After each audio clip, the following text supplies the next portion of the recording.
I'm not much 23, And I'm ChoasAssassin. and this is Gamer Experience, And today with us we have Ryan from the what was encounter it? table. Yes, the Encounter Table. The Encounter Table podcast, yeah. Yeah. Funny story there.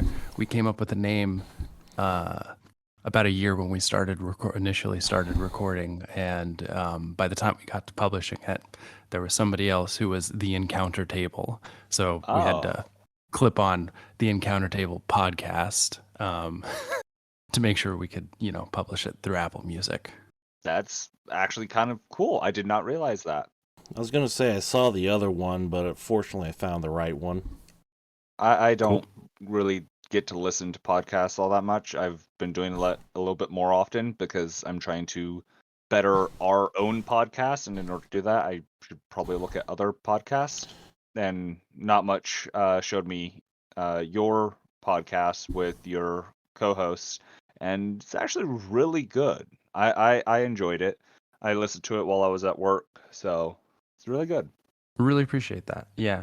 I mean, I kind of the hope with the Encounter Table podcast is I feel in the tabletop RPG sphere, there is a lot of content that is focused on creating a better story, which I mean is fundamental to doing a good tabletop role playing game. I totally get that and totally support that.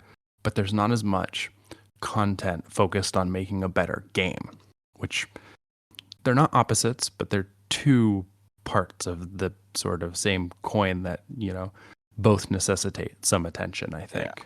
While you can have a great story, if you don't have a good setting or good encounters, those can ruin the story. Well, and you're playing a game, right? Like, Exactly. I think there's a lot of people who, there's nothing wrong with games that are improv acting, right? You look at things like Fiasco. I don't know if you guys have ever played or heard of Fiasco. I have heard of it. It's an amazing game. It is a game, but it's much more of a like structured improv tool in some ways. It's amazing. I've played it. I enjoy it. A lot of the games that get played, right? The bigger ones, if you look at like Savage Worlds or Dungeons and Dragons or any of the D20 stuff, there's a huge game element to it. And I think, like I said, not that one side is more important than the other, but I think the story side gets a lot more focus.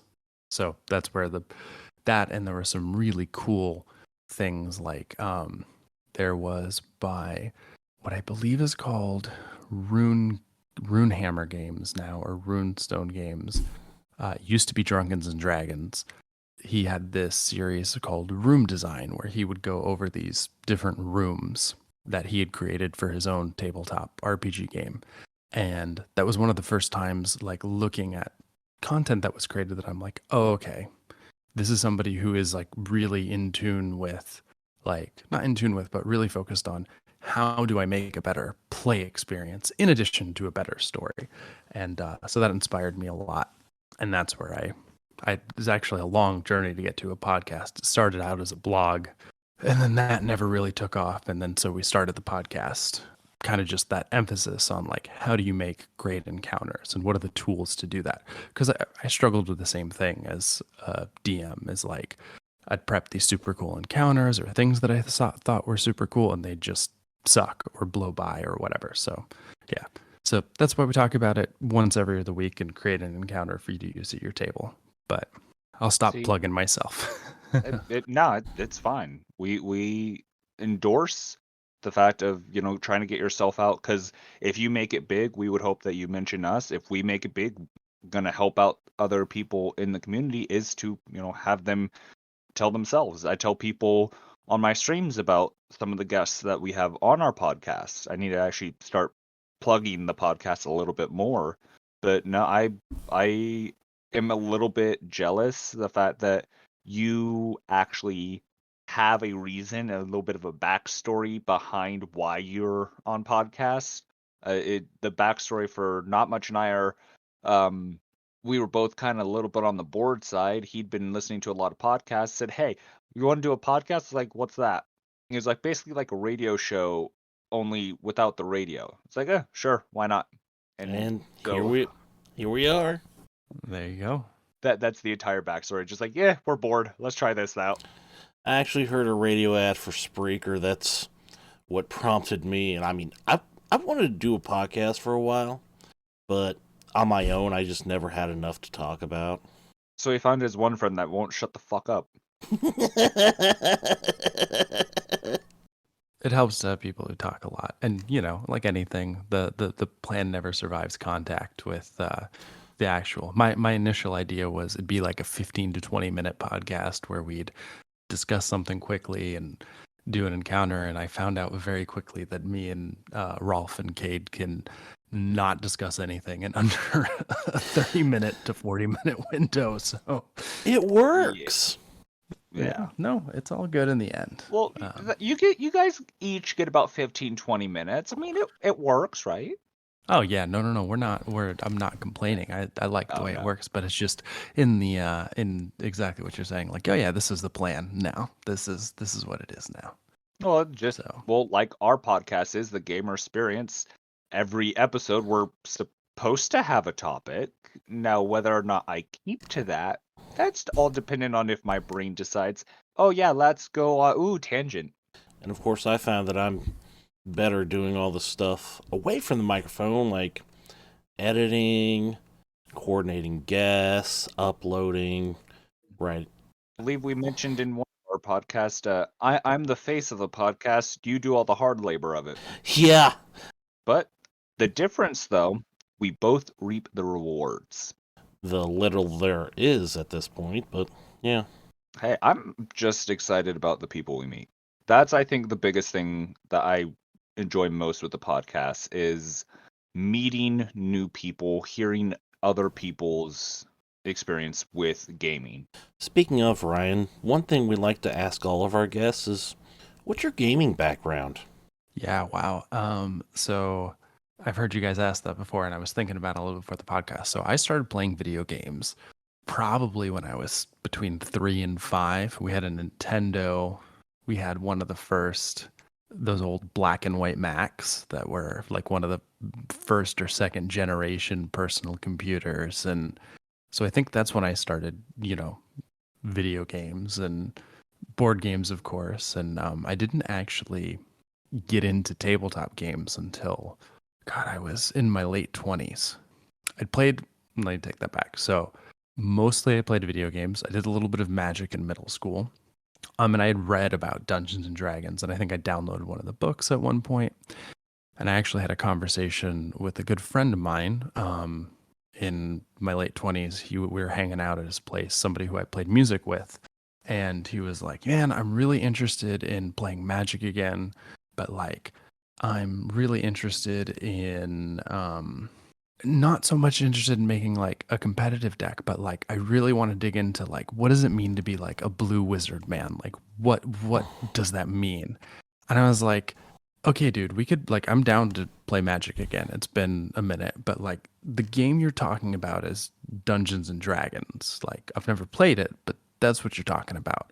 So I found online the 5e starter box set, and I picked that up and we started running it together. And after our first session, it was me, him, and his wife. We were hooked and we started playing like all the time. And then I ended up getting other people in work involved and started playing online and getting involved in the community a little bit more, and then the podcast and all of that. So kind of long story short, I would say my background is mostly in video games, playing a lot of, going from the typical thing to like platformers and RPGs and that kind of a thing. Eventually getting really into tabletop RPGs. And so I do that. And then that got me a little bit more into doing some board games. And actually I've also recently picked up 40K as well. So I've kind of gone through a lot of different phases of gamer in my life. Oh, your poor wallet.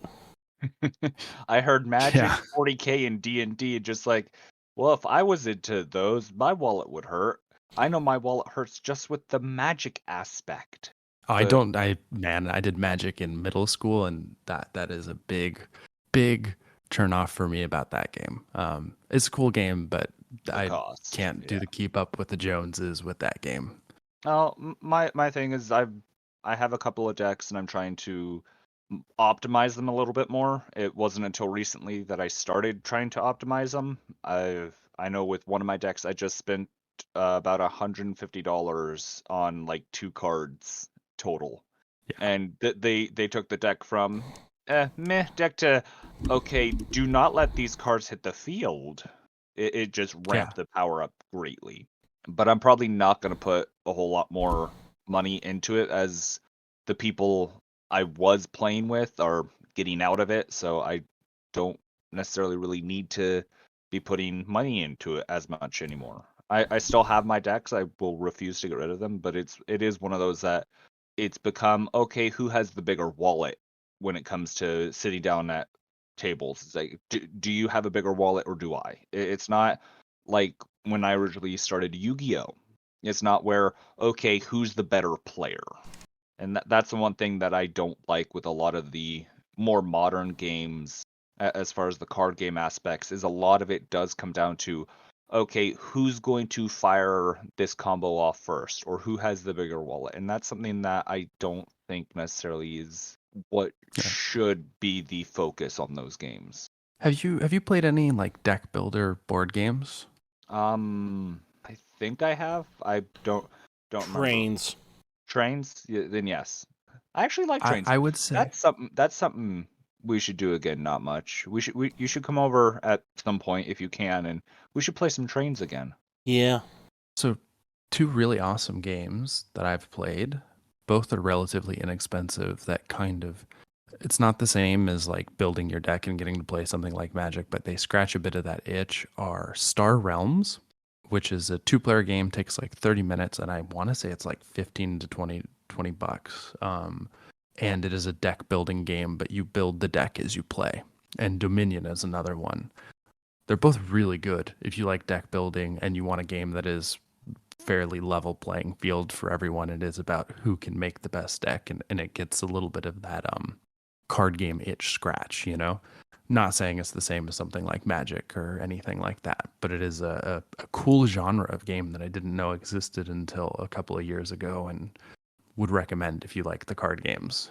I will definitely look into that. But not much. You said our topic for the day before we started was How do video games influence tabletop RPGs and vice versa? Which Pong, like the first commercially successful video game, released in 1972. Dungeons and Dragons released in 1974. yeah. So the beginnings of both types of gaming are quite close. I think they go hand in hand in a lot of aspects. I know some of the first RPGs that came out in video games were in fact based on some D&D campaigns back in first edition. Oh, like Zork? Yes.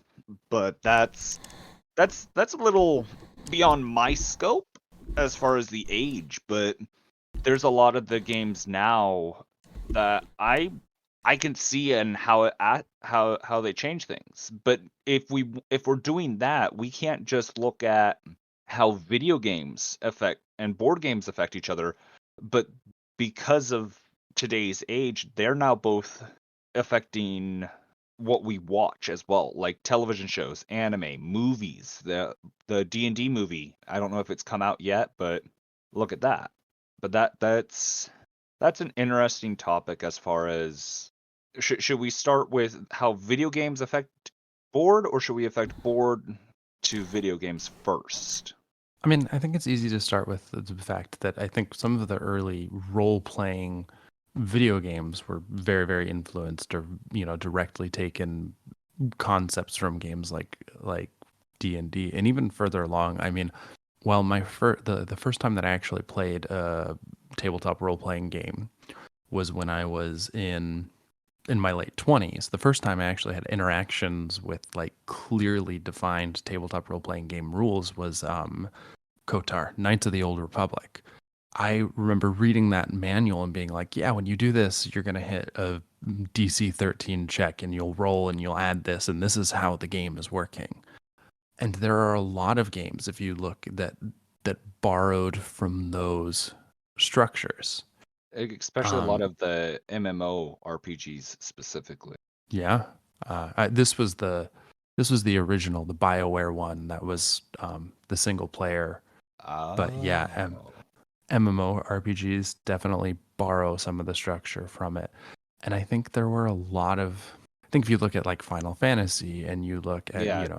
the Secrets of Mana, all of those older games, there is a Dragon definite Quest. Dragon Quest. Yeah, there is a definite similarity there, or not similarity, but there's a lot of borrowed material, right? Like if you look at some of the enemies in like Final Fantasy, Mana Core and like all these things, like those are Yeah. D&D things which are borrowed from other places, and even just the turn-based combat system, right? Like stopping to get to think about what you're going to do and then getting to make a choice Like and then Pokemon, Final Fantasy, randomize. and all those. How many games directly pull from things like that? I literally just, my mind is being flooded with how many games pull from. I don't think we would have the video games we would today if it wasn't for D&D being released. I really don't. I don't think there'd be Adventure on the Atari even. I think it might have come about at some point, but most of the early games were, like you said, Pong, Dig Dug, Pac-Man, some of the racing games. Asteroids. It wasn't until I think Zork, was the first technical role-playing game, which I believe was based off of a D&D campaign. Yeah, I've got the Wikipedia page up here right now. Apparently it was... Oh, you're fact-checking? Yes. Apparently it's based on Colossal Cave Adventure, another text-based adventure game, released in 1976. When was Zork released? Developed between 1977 and 1979. Yeah, I mean that's a whole, and you have that whole genre of the text-based things, and I mean, oh man, if you remember, I've never dug too deep into any of them, but I remember the MUDs in the late 90s, early 2000s, I want to say, or mid, the like multiplayer text-based games. But I'm sure that Zork wouldn't have the content that it would without the success of Dungeons and Dragons. Well, and I think so there was a lot of borrowing early on, and I think one of the things that I've encountered is that there seems to be a lot more encouragement of one direction borrowing, right? And one of the things that I do like to talk about is I think video games are a great source of things to farm for ideas for your role-playing games. They have a lot of the same limitations, right? Like, so when you're, let me think about the best way to phrase this. They have the same limitations in terms of story and structure. Video games, I know, can be a little more railroad-like or are than a tabletop role-playing game is, but it's still creating a story with an active participant, right? Whereas with books and with movies, which are also great to borrow for story ideas, they don't have that same Interactivity. I don't want yeah, they don't have the They same don't have the accountability same. of like They don't have the same uniqueness. Yeah. I Well, mean, best way I can think of it is if the three of us were to say play Zelda or Ocarina of Time. All three of us would be technically, yes, playing the same game, but it would differ just so slightly enough that we each would enjoy it. Whereas if the three of us were to read some of the I forget the book series, but there's a book series where it's it's actually is based off of an entire D&D campaign. We necessarily thank you, Dragonlance. We would be reading the same book and it probably would be the same experience for the most part with that. Whereas with something like Zelda, we'd have a different experience just enough that we each would enjoy it more. That's how well, I and see you kind of explaining it a little bit more. Sure. I think also, like you're bringing up Zelda and just anything in that kind of open world Metroid Vania sort of thing. You know, there's some really cool tools that games like that have that you can learn to use from gating, for instance. Now, you don't want to do like the key card thing because that's a little annoying, but when you're setting up The town guard is guarding one of the gates that you don't want players to go there because there was a murder there. So that now there's a crime scene that no, they're not going to let you stupid adventurers interfere with. Buzz off. You can't get past there yet. Kind or of. even something as simple as like putting something, you know, having a dungeon passage that you would need the fly spell to go up in, and that's at a certain level. Yeah. Like the item unlocks you would need to get to certain aspects in Zelda. There's a Snorlax sleeping in the way. That's another good one. Those are a little ham-fisted, and they get a little that can tend to piss your players off because you're like, you can't go there. But there are things, I think, like, and those are big structural things. But even for me, the big thing is both story, the way that you can use story, but also just the mechanics of video games are a great thing to borrow from as well. An example, and this is one that I actually wrote up on the website, the game Bloodborne. There's a great encounter in Bloodborne where have you guys played the game? I mean, I'm sure you're aware of it, but have you gone through it, beaten it? I've tried it. I tried it while I was still heavily in my Dark Soul phase. I got too used to the sword and board aspect of Dark Souls, so going just sword and gun where I couldn't just, take a hit with a shield and, attack back really upset me. And so I'd love to go back into it now that I've played a lot more Elden Ring and have done I don't have a sword and shield. I'm dual wielding swords more. I'd like to go back into Bloodborne now that I have a little bit more experience in actually dodging instead of just use the shield. But I have not beaten it, but I do know the storyline aspect as I've watched multiple people do multiple different types of playthroughs, challenge runs, and everything else of it.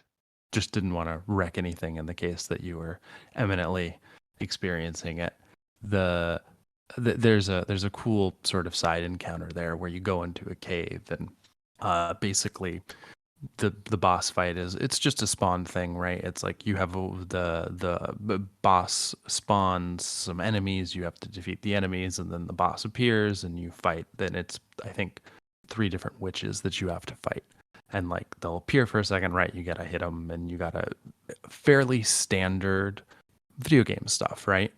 And I was playing that, and then I started thinking about, okay, well, like, what's cool about that fight? What makes that fight fun and engaging? And it's those different systems of like, okay, I have to deal with this, and then I have to deal with that. So then you can translate those ideas into a tabletop role-playing game, right? So I created an encounter, and this is, like I said, on the Tabletop RPG Encounters website, which has a bunch of encounters that you can use just on the pages there. Basically doing the same thing where, okay, let me take like 3 like boss, characters, for lack of a better term, and surround them with enemies, right, that are similar to them, and then you have to defeat them to get to the boss to appear. So I think I took something like, I made 3 different variations of zombie. There's like a poison zombie and a fire zombie and something else. I can't remember. It's been a while, but and then you have to get through them, and then now you can fight this thing. And while they don't play out exactly the same, using that same sort of thinking that you have in the video game of like, what are the different ways that I'm engaging with this fight mechanically, and what are the different things that I can do, can be a very valuable thing to take away from a game. Now, obviously, you have to think about what does that mean in a role-playing game, because the choices you get to make in something like Dark Souls aren't the same types of choices, right? A huge part of Dark Souls is, I mean, obviously leveling and grinding and that kind of thing, but also is the instant reactions that you're making, right? Because it is an action-based game, so there's a level of skill involved with it where there's not the same type of like dexterity skill when you get into a role-playing game. But the bigger choices of what do I engage with and when, you can then emphasize those kinds of decisions in the encounter that you create from it. Yeah. As you were describing that, I basically am envisioning a person that's like, "Oh, adventurers, you're here to slay me? Huh. You're not worth my time. Fight my mooks for me." And then you defeat the mooks, and then you go to the next room. It's like, "Okay, now you're starting to upset me. Time for me to finish you off myself," kind of thing. Kind of that. It's more of like that. You could really do that with like a very pompous enemy that you're beneath him, and then you just ruin his day. But Yeah, I get what you mean. I've there was an encounter I wanted to do in one of my home games where I actually did pull one of the, similar to how a lot of fights have the 2-stage boss fights, and in the fight, he had an ability that allowed him to heal himself. And so when morale would have been met for him, he basically would have healed himself and actually started using more of his abilities.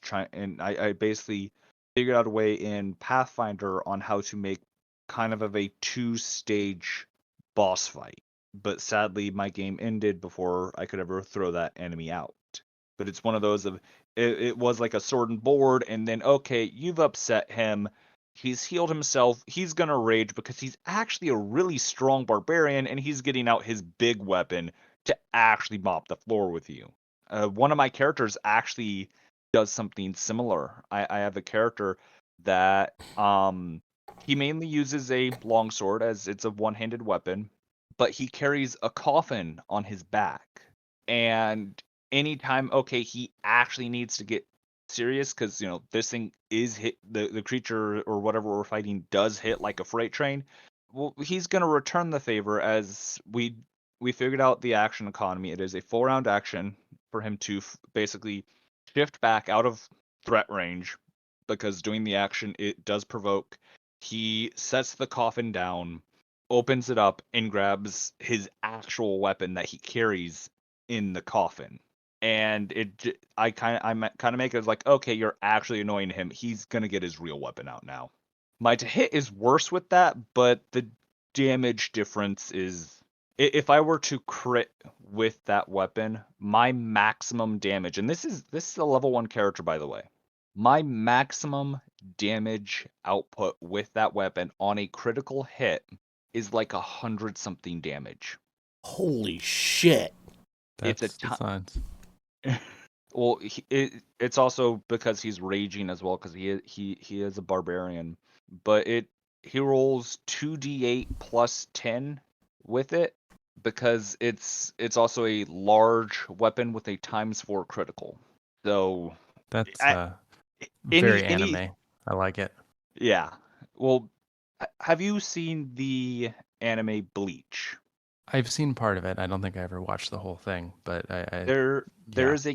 there's a character in Bleach that, kind of as far as his mentality and how he interacts, it's actually during one of the filler arcs of Bleach, but that's kind of my inspiration as far as the mentality. One of the Zanpakuto abilities is doubles the weight of anything it hits, and in one of the filler arcs, all of the Zanpakutos actually become manifested. And so the Zanpakuto that doubles the weight of anything carries a large weight on his back with one hand, and only fights with one hand. And just kind of the mentality of, it's not worth me fighting. I don't want to fight you. I don't actually want to get serious. That's kind of the mentality that my character has. I have a full backstory, because everybody's like, wait, why do you carry a coffin on your back? Because I actually spent the gold for a coffin. Those are not cheap. Those are not light either. He has the strength to carry it, though. But the backstory, I think, is another thing that really Man, if you come up stands with the, I do gotta say, if you come up with the idea that, hey, my character is going to intentionally wield an inefficient weapon, and he's going to carry his real weapon around a coffin on his back, and your DM is like, did you pay the gold for that? Are you able to carry that coffin with the correct weight, man? You might need to find a different group. because that's just Um, like gold. Part of it is the fact of they wanted to make sure the rules and everything was correct, because nobody is, well, I can't exactly say nobody, because this isn't the first time I've made a character that specifically has a detriment. Nobody in our thing would purposely make a character that has such a blatant flaw as to hinder themselves so much. And they thought, that was the worst of my characters. And then I show up to the table as like, okay, I got a fighter. Yep, it's the Gamer Experience midroll. If you want to send us a comment, question, or a character story, you can send them to gamersperience@gmail.com, all lowercase, spelled the same way as the podcast, or as a message through Twitter @gamersperience. We also have a Discord space with a permanent invite link on our pinned tweet. If you like learning about tabletop RPG encounters, check out the Encounter Table podcast, that last word is important, and at TTRPG Encounters on Twitter. Well, let's get back to Ryan and Chaos. They're like, awesome, you're a frontline. Great. Tell him which way to go. What? Yeah. Don't let him be the lookout. It's like, well, he's the fighter, so, he's got to look for traps and everything. That's a terrible idea. It wasn't until, like, into the first combat that everybody, or after the briefing, because the character walks in and is like, please don't be a bath, please. And he walks into the briefing, and they're like, what? They're confused, and then because he has a familiar, the pseudo dragon says, dang it, you actually didn't listen to me again. They're like, they got all confused. It's like, great, you could go away, because these people will actually make sure I get to the correct location, because he's a blind swordsman. Everybody looked at me like, what? And so I showed up to a table with an intentionally blind character, which for Pathfinder, there's no actual rules as far as when you lose all of the penalties for the blinded condition. He has been blind since a very early age, so most people would have become accustomed to being blind, but there's no rules for it. Yeah, I And mean, blinded condition is really bad in Pathfinder, but I've made him work. He's actually one of my more entertaining characters, because people will try to let him know, hey, look out for the steps. Like, oh yeah, sure, tell the blind person to look at, and those kind of jokes, and it's hilarious. And that he can change encounter. That's another one. How do the I mean, characters change encounters? well, hold on. I have some thoughts about the games that do that. Like, I totally understand something like the blinded condition, but I do think there's like two really important things about that interaction that you're describing that is something that, like, I hope people who GM and DM take away from our podcast when we talk about it, and anything that they hear. Like, don't punish your players for cool ideas. I think one of the things that we do often as GMs is we're so interested in the rules in the beginning. Hey man, I want to do a backflip and cut down the person in front of me. Like, and then like, okay, make an acrobatics roll, right? And then you roll the acrobatics. Oh, you got a 1, you fall. Ha ha ha. And it's like, why did you do that? Like, that backflip, if they wanted to like get a cooler position or get an advantage for doing it, sure, do that double roll and then give them the advantage that they want for the extra roll. But just to describe a cool thing, don't do that. And and in the same token, like, all of the things that you're describing to me about this character is blind, and this character is carrying this coffin with their weapon and all of that. Like, Oh no, those are two different characters. they're two different characters. Oh, okay, so Yes. but in both situations, like, don't punish your players for doing a cool thing as long as they're not doing the cool thing to one up what you're doing, And like, I have friends who are blind. I've interacted with blind people. Like, blind people don't fumble everywhere like you see in the movies when somebody loses their glasses. Yeah. So Yeah. to That is one of those things. It's like, really? No. My character kind of does fumble, but that's because he's weary on whether or not, because he has a pseudo dragon, and pseudo dragons are mischievous, and will play pranks, and so he's a little bit leery of listening to his pseudo dragon because his pseudo dragon has, as a trick, led him into the women's bathroom. In most fashions, if a dude just walks in, granted, I'm not sure how, and I don't think that works as much in today's age, but most people freak out, start screaming and threatening. So because it doesn't always click of, hey, blind person. But the point being is, if it's something that's a little bit of fluff and it's something that adds to the game, like, don't punish your players for doing a cool thing, because then what you do is you get players who don't ever want to do anything cool, and that's not fun for anybody. Well, see, to counteract your don't punish your players, really rules heavy. Well, okay, fine. Then I will bring in my complete 100% with the rules character that will break you because 41 perception. Yeah. No, I mean, and that's totally a thing that can happen. I mean, you absolutely can do that mechanically, which is, so I advocate for playing a lot of different games, and while I do enjoy my Dungeons and Dragons and Pathfinder and stuff like that, if you play a game like that, you have to expect people to min-max and do those kinds of things. Yes. Because that's what the game asks you to do. The game creates a binary experience where either you're successful or you're not successful, and there is nothing interesting that happens, and good DMs will make interesting things happen when you fail, but the games themselves support no interesting outcomes when you fail. In games like D&D and Pathfinder, the story stops when you fail. So people are going to make broken things because, and I like Shadowrun. Shadowrun's all about making broken things.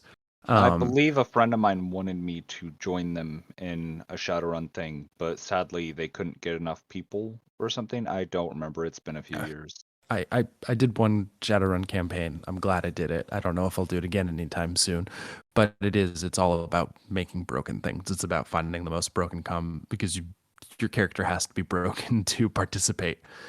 To go with your wants to do the backflip one and roll a 1. It's like, okay, you go to do a backflip, but you forget that in order to do a backflip, you have to flip backwards. You performed a front flip and are unable to cut them in half, as you were supposed to backflip behind them, not front flip in front of them. They are applauding you, however, on your impressive front flipping, and are impressed that you would do that in the midst of combat, despite being the fact of you're now have your back to them. Yeah, but okay. So again, there's a whole thing. We did a whole episode on session zeros, right? And so one of the things you need to do in your session zero is to set your tone. But I'm sorry, if you're playing Dungeons and Dragons or Pathfinder, you're playing a heroic fantasy game. And in my heroic fantasy movies, the things that I watch and the things that that we consume, the lead characters do, and in video games too, like coming back to trying to kind of keep it with the topics. If you play Final Fantasy, if you play these games, your characters they're not fighting like a soldier who carries a sword should fight, because that's not cool. What's cool is them, carrying two daggers and jumping up in the air and coming down on them, or carrying a sword that is entirely too big for them to wield. More like an anime style fight. They don't fight like traditional katas or kempas. They fight more anime style. Or movies, or any sort, because that's what we're doing, is we're emulating these heroic fantasy movies, right? If you look at, and so at no point in an actual sword fight are you going to jump slash like Link. You're not going to jump up with your sword above your head and come down. That leaves you wide open for a simple thrust. Up, he's dead. You're not doing that. You're completely correct. It's not a actual sword fight thing like it would be in real life. It is more movie or anime-esque. You're not going to have somebody who fights like that. And I completely agree.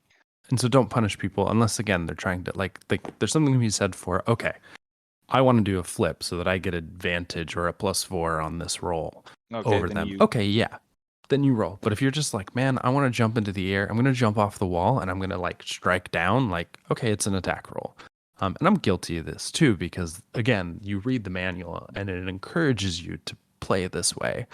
I think it takes a little bit more experience. But this is a huge like pet peeve of mine, assuming again, session 0 stuff. If everyone's like, no, we want a realistic campaign with realistic fighting, well then one, I'm questioning why you're playing Pathfinder or Dungeons and Dragons to begin with, because that's No. those are not that.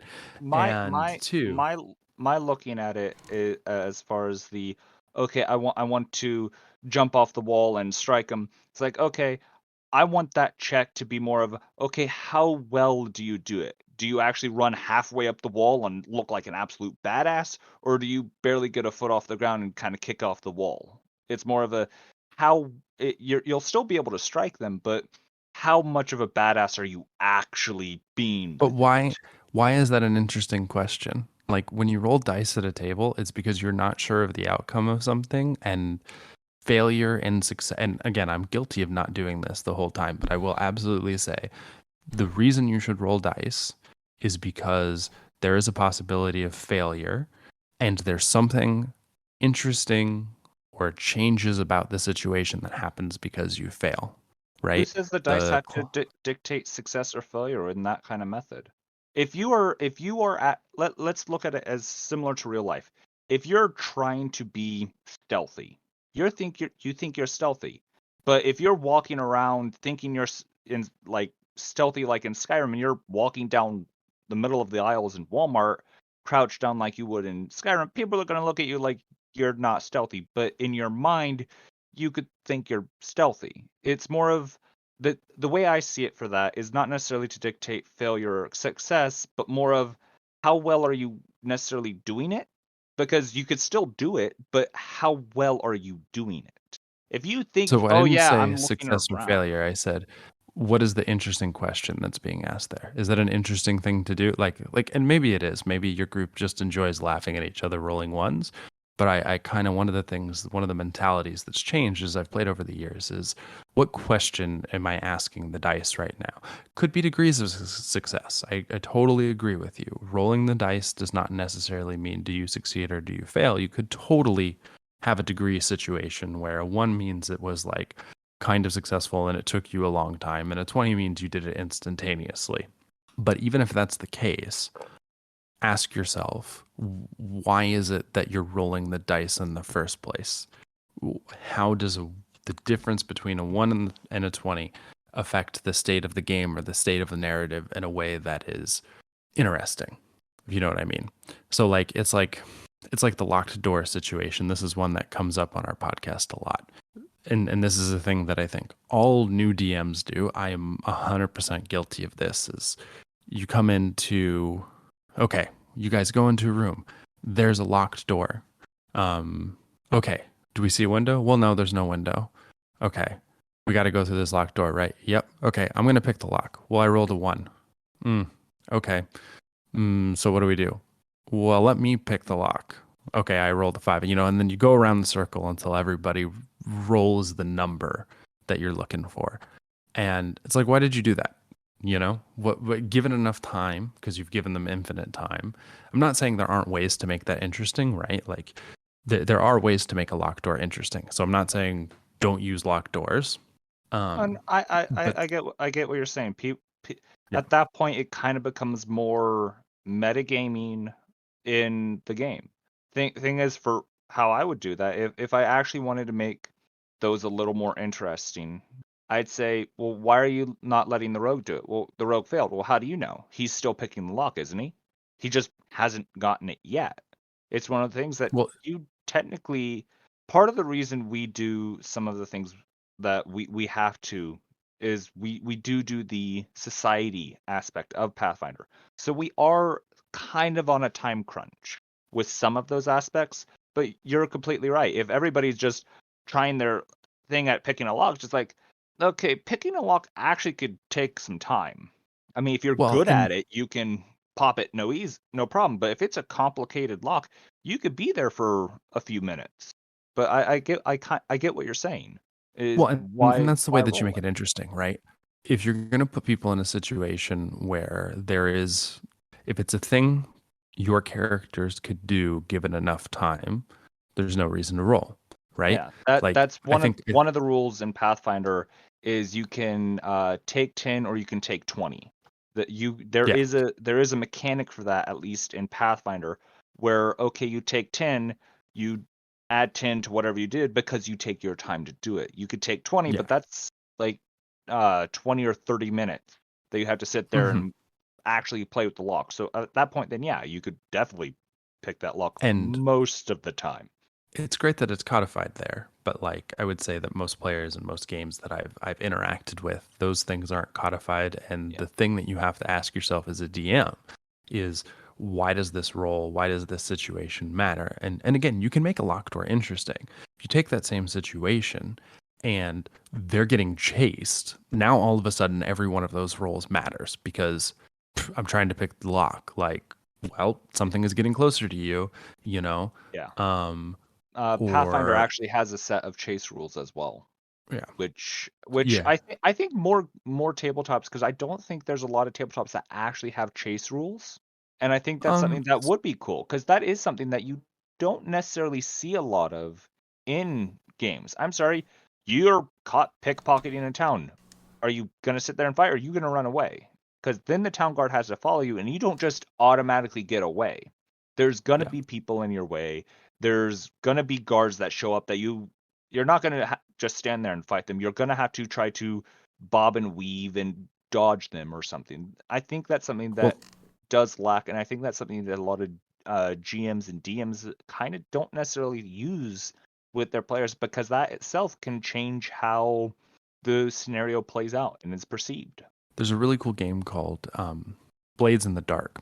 It's a really cool tabletop RPG game, and it's all based on infiltration and stuff, and it uses a clock system. So every time you do an action, if you fail, you fill up, you create different clocks of a scenario. So like in the situation that we're talking about now, the guards patrolling may have a clock. And when that clock fills up, they'll find you, right? So then if you fail your dice roll to do a to pick the lock, well then you fill in the guard's clock. 1 quarter, 2 quarters, depends on how many quarters you make the clock. But it's a way to codify that idea of like there's different pressure. There are quite a few games with chase mechanics. I can think of Genesis has like a whole. I think they have chase mechanics. They certainly have vehicle mechanics. Savage Worlds has chase mechanics. I think it's quite common. I think D&D has sort of mechanics.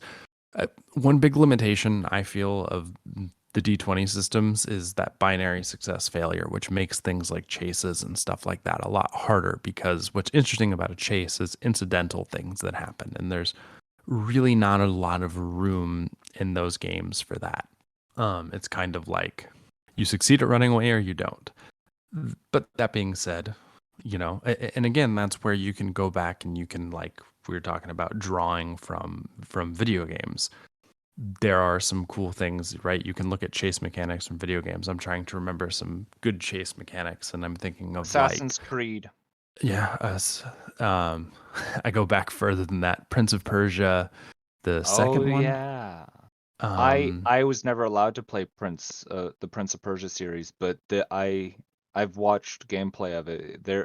That would be a good one. Just some of those that, parkour aspects, I think, is or one of those even things that it needs to. There's some things that are hard to do in the D20 system. Like how well are you going to parkour across the rooftop or sure, slide down the side of a building? absolutely. Drake's Uncharted was another good one with that, but then it goes back to, and this is the thing that where the trick comes in, is you're not converting the exact mechanics, but you're figuring out how to mechanically represent the same idea, right? So if we're talking about like the if we're talking about Prince of Persia, okay, what's cool about those chase mechanics? Well, what's cool about the chase mechanics is that there is a big overwhelming threat that you can't do anything about, and that there are challenges that you're facing along the way. Granted, it's not going to be parkouring, because that's not an interesting thing. Not that parkour is not an interesting thing to do in a tabletop role playing game. Using dice to represent your ability to parkour is not an interesting decision, right? Yeah. But you can figure out, like, start thinking about putting things in front of them, right? Like either different enemies or different obstacles, and giving them choices about how they want to go around it, right? The different pathways, things narrowing or widening. And you could still take that tension feeling and put it in there. Yeah, there was a scenario I did in Society that basically at the end of it you have to escape the town guard, and so the first thing you have to go through is basically a town square soup kitchen where everybody's trying to get free food. So there's just this crowd of people, and the scenario has it to where you have to succeed at the checks to get through it, or you can use the checks to use those situations to impede the guards that are chasing you. And one of the scenario I believe has, well, you could try to diplomatize your way to get through. I'm not sure how you're going to diplomatize a crowd of people, or you could do the intimidation route to get people to move out of your way, similar to how in Princess Bride, Andre the Giant's character just says everybody move and everybody gets out of their way. But that also, some of those things I think that are nice are the off the wall aspects. The character I was playing is a negative channeling cleric, and he basically says, well, the clergy here don't like my holy symbol, right? They're like, correct, your holy symbol is not allowed within town, and I haven't been able to do anything cleric like because they don't like the deity I worship. There's not a lot of people that do. So I looked at the GM and I was like, I'm gonna walk up to the clergyman, tell him to feel my deity's love, hold up my holy symbol, and channel. And everybody, all of the players at the table, are like, "Oh crap!" And he was like, well, "Okay." The clergy was like, "Well, you said this was a soup kitchen. How many people are in a 30-foot radius?" And then it just kind of clicked in the GM's head of, "Oh crap! He's about to do a 30-foot burst of negative energy." And if you're a mass of people and then all of a sudden everybody gets hit with negative energy, that's going to cause mass panic, and just because nobody's going to know what just happened. And that's one of the aspects that I do like. I cause some mass panic, and that's one of those things that I think you could definitely reward players with, that I don't think a lot of GMs do, is sometimes off the wall thinking with and allowing the dice rolls can make a simple, okay, just intimidate, get your way through. But sometimes the off the wall thinking and seeing the dice actually allowing you to do it just makes the game more entertaining, at least for me. Yeah.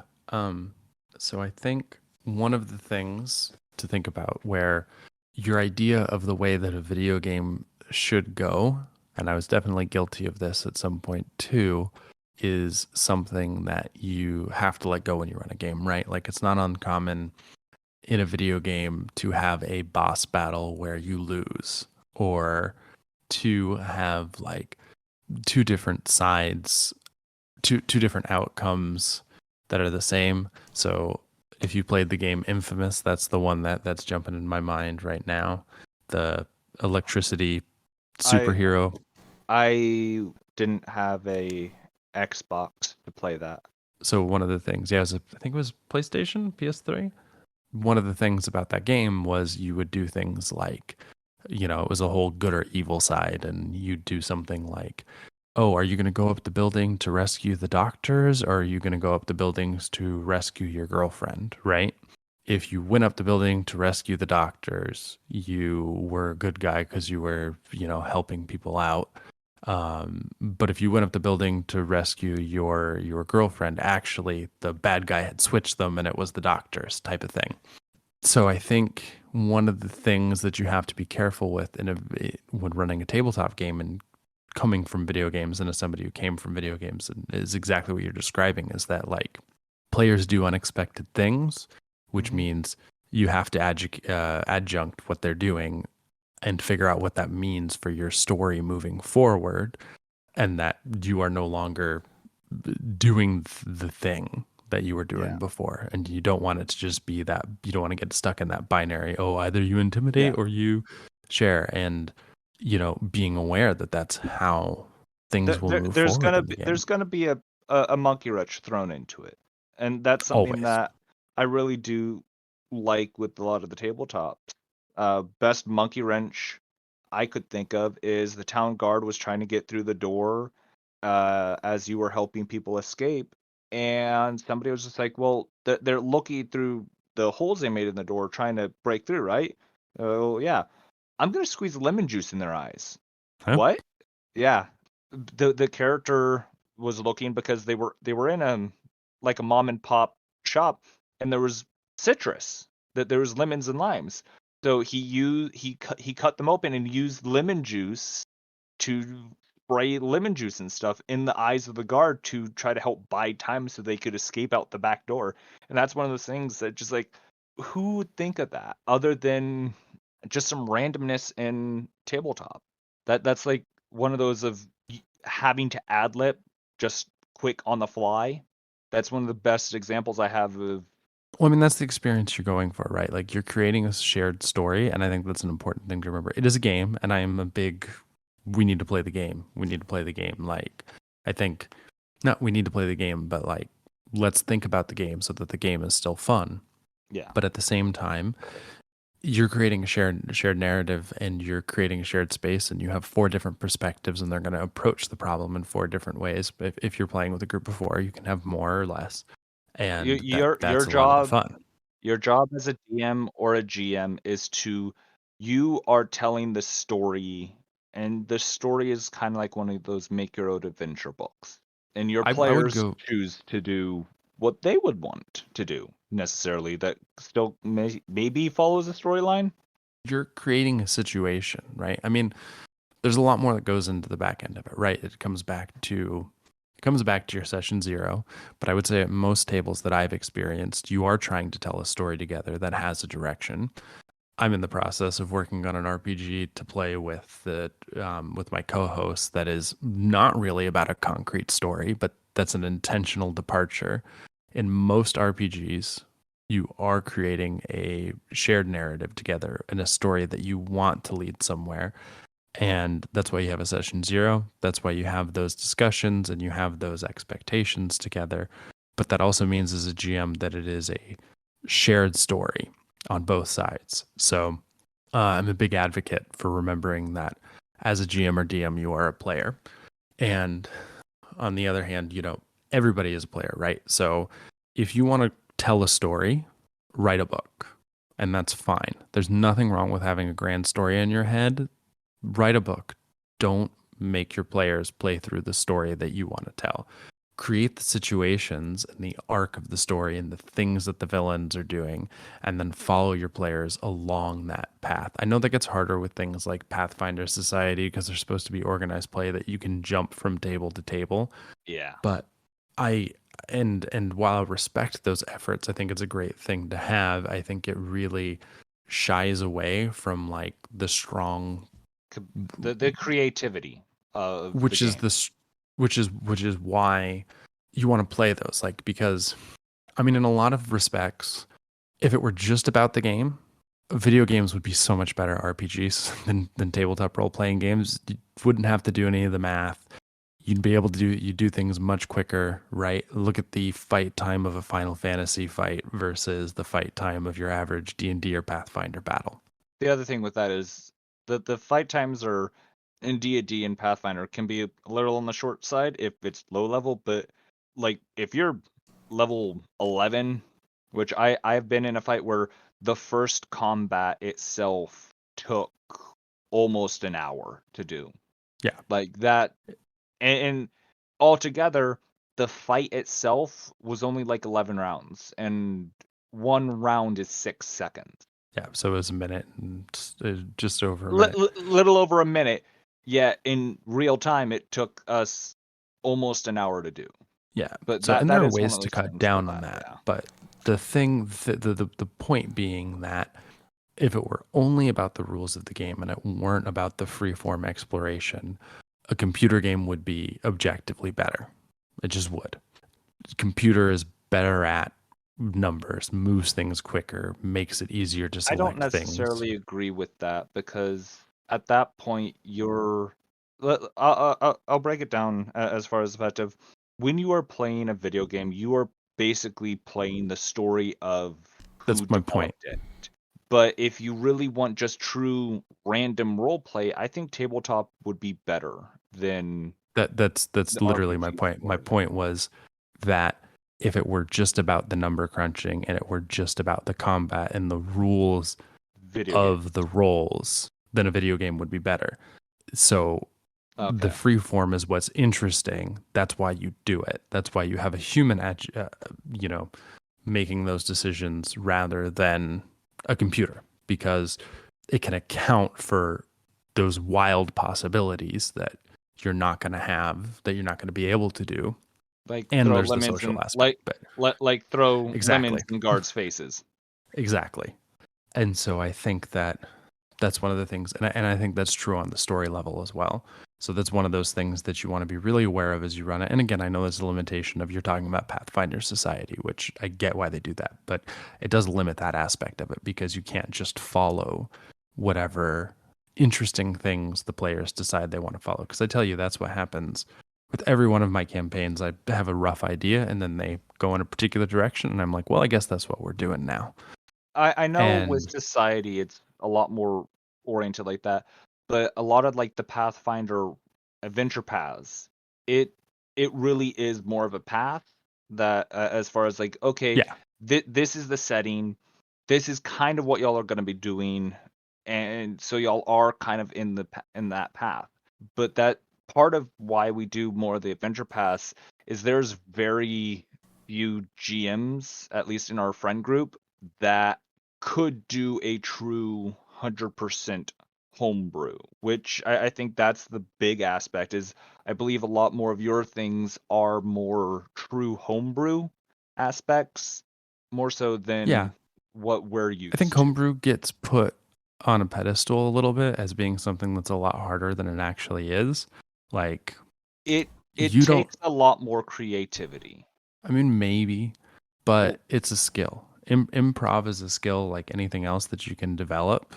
And I actually find it easier. So, to be perfectly honest, w- I started by running modules, and then I stopped because it was way harder for me to remember everything in the module than it is for me to yeah, just, if I've made it up, I remember ad it lib it. all. Yeah. So, Which I and get, but that like you said, that is a skill, and that is a skill that a lot of people don't have. But there's also a lot of a lot of people in our group that they just don't necessarily trust the GMs, as far as most people don't want to play under me because I do enjoy off the wall things, and if I am in a bad mood, I will throw a harder encounter because I I I don't like your character, I'm going to kill it. And I could do that with just adding a little bit of this in while still making it difficult, but I think that's part of the reason a lot of us yeah, don't do more homebrews is because of the fact that it if the GM really wanted to try to kill the players, they could. But like you yeah, said, but with session zero, why are you playing with them? why are Like you you said, playing an RPG then? And like, why are you playing this is like an honest question that I think you have to ask yourself when you play. Role RPGs are a game, but they're not a competitive game. I am a fan of competitive games. I've gotten, recently I've gotten really into 40K. I really like it. I go and I seek out people who are better than me and they beat the snot out of me, and I'm perfectly okay with that.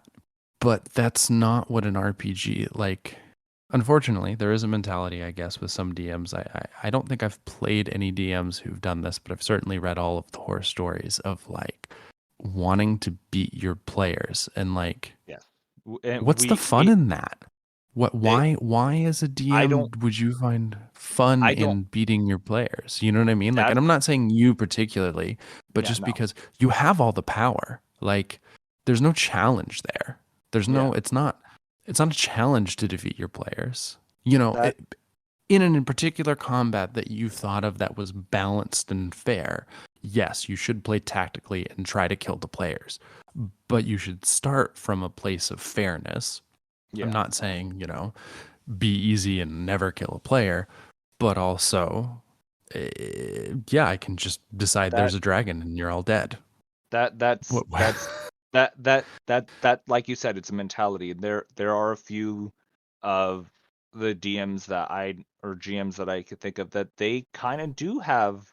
They don't necessarily have the mental. I know one for a fact. They do have the God them versus the players, but there's a few of them that their interpretation of the rules and what they find as a fair encounter is what they find fair for things they would build as far as characters, where some of our players they have some lackluster characters, and I'm going to that's one of recommend the biggest things. something for your group that I recommend to a bunch of people. If you can get a hold of the dice, that's the biggest thing. Oh, actually, I can recommend two different things. So two games I would check out, but the one I would check out first is either Genesis or Star Wars, the Fantasy Flight game of Yeah, those. they've tried the Star Wars, and the person that was running it kind of ruined it for them. So listen to, there's a great podcast called Campaign where they do it. Listen to a bit of that, then try running it for people, because one of the things that that game can get you to do, if you play it correctly, if you play it as a traditional TTRPG, is going to be a pain. But one of the really cool things about that game is that if you as a GM take the time to interpret the dice rolls with your players instead of just telling them that this is what the dice rolls mean, if you guys sit down together and say, this is what the situation is we have, what do we think that it means? One of the things that will get your player groups to do, and I know this because I've seen this in a change in the player groups that I've played this game with, is it will definitely get you to stop thinking about the game in terms of success and victory and to start thinking about your game as a shared narrative experience. Now, it takes being creative together, and it takes asking your players to look at the dice together. But if you can get a handle on that, and like I said, a great example of that is the Campaign podcast by the One Shot Network. It's a actual play where they started by playing Star Wars, and now they're playing their own. They're using Genesis, which is the universal system of that, and they're playing a sky ship. It's called Skyjacks. It is super cool as well. I will not do it justice by trying to describe it, other than they are skyship pirates who live in a world where I'm just stories thinking are like magic. treasure, like the movie Treasure Planet kind of thing. You say sky pirates. No. That's how my brain envisions sky It's pirates. okay. Is where it's just like I'm not telling you I'm not saying that that's not a bad thing to go for. It's very cool. They're giant birds. It's weird godlike powers. It's a very, very cool.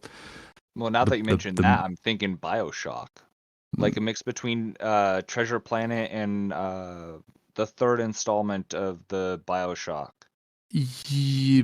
aesthetic is probably more like the third BioShock. The game is much more influenced by, like, the main party consists of a fallen angel, a boy who's received divine powers, and a changeling. In Now the that's an initial interesting sort of party. thing. Okay. And it's, but anyways, go ahead. Yeah. I'm sorry. I need to step in because this is going a little long. And Chaos, you just keep derailing it so it keeps just going. So, Ryan, if you could just get to the point that you were, we can end on that and got an item of the month. Okay. Yeah. Sorry. We'll get to it.